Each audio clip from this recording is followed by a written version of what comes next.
Baltimore County's top cop is retiring at the end of the month, and a former Baltimore County Police Chief will be returning to that role. Terrence Sheridan, who also served as the superintendent of the Maryland State Police, will begin serving as the active chief on February 1st.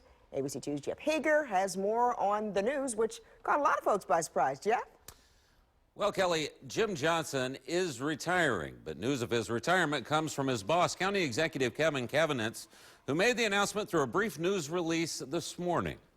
Whether or not force... After 38 years with the Baltimore County Police Department and more than a decade as its chief, Jim Johnson is leaving. Frankly, shocked and a little unbelievable. County Councilwoman Vicki Allman says she has no idea what's prompted his departure.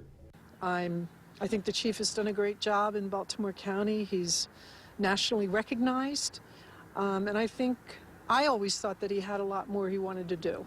In a brief written announcement, County Executive Kevin Kavanitz said, quote, "At this time we choose to go in a different direction, and I wish Chief Johnson well."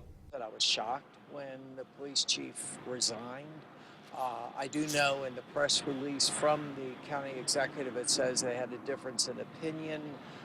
They didn't specify what the issue is. Through his staff, Kavanitz is refusing to comment outside of that release.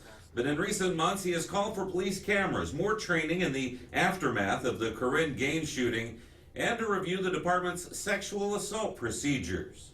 In addition to this outside review, I have asked Chief Johnson to review the past 3 years of reported second-degree sexual assault cases that were not referred for prosecution.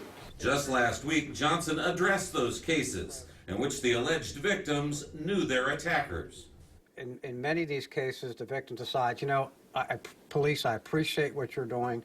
I appreciate you're helping me, but I don't want to pursue this case. I don't want to pursue this case.